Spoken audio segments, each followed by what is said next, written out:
Fjala përshëndetje kryetarit të Federatës Vatra, Dr. Eni Berisha, në Akademinë e Shkencave të Shqipërisë për 100 vjetorin e lindjes së Petër Priftit.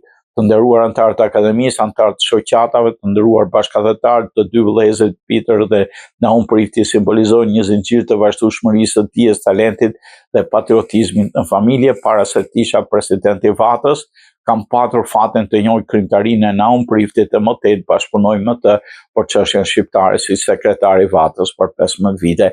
Një pjesëmarrje dhe organizimit të shumë evenimenteve, veprimtarive, tubimeve dhe takimeve nga Washingtoni në Boston, nga New Yorku në Kosovë.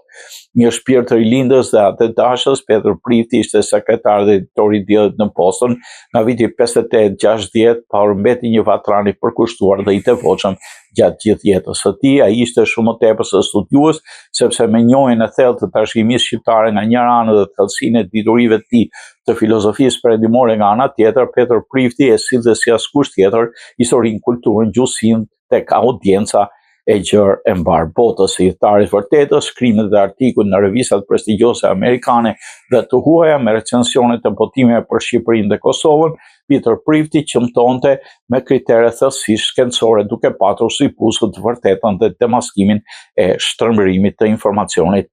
Tha ai, si autor dhe kontribuon në shumë lëmi shkencore, influenca e tij që nga librat, botimet tek publicistika, kapitujt për serinë Enciklopedia Britanika është e pashoqe në botën akademike.